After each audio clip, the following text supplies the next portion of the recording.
Hi friends, అందరికీ నమస్తే. Welcome back to my channel. మన జీవితాల ఎదుగుదల పతనం కేవలం మన మీదే ఆధారపడి ఉండదు. మనతో ఉన్న వ్యక్తులు మనల్ని ప్రభావితం చేస్తారని చాణక్యుడు చెప్పాడు.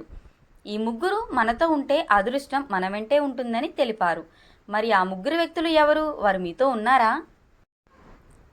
జీవితంలో మంచి రోజులతో పాటు కష్టకాలం కూడా వస్తుంది. అయితే ఈ కష్టాలను సులభంగా ఎదుర్కొనేవాడే నిజమైన యోధుడు.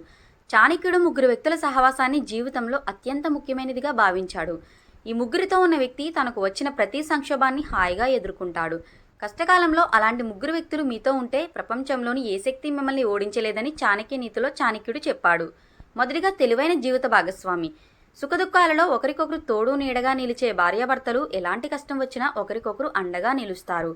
కష్ట సమయాల్లో మనతో నడిచే జీవిత భాగస్వామిని కలిగి ఉండటం అదృష్టంగా పనిచేస్తుంది.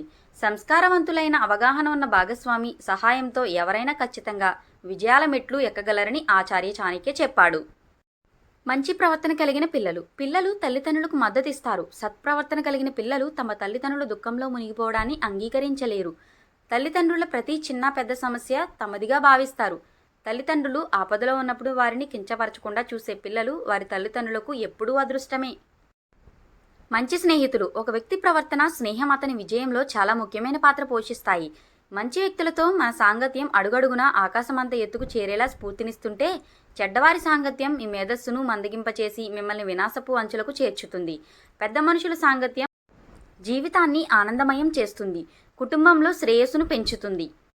సత్ప్రవర్తన గల భార్య, సత్ప్రవర్తన కలిగిన పిల్లలు, కష్టకాలంలో తనకు అండగా నిలిచే స్నేహితులను పొందిన వ్యక్తి నిజంగా అదృష్టవంతుడని ఆచార్య చాణక్యుడు తెలిపాడు. Thanks for watching. Please subscribe to my channel. Don't forget like, share, comment.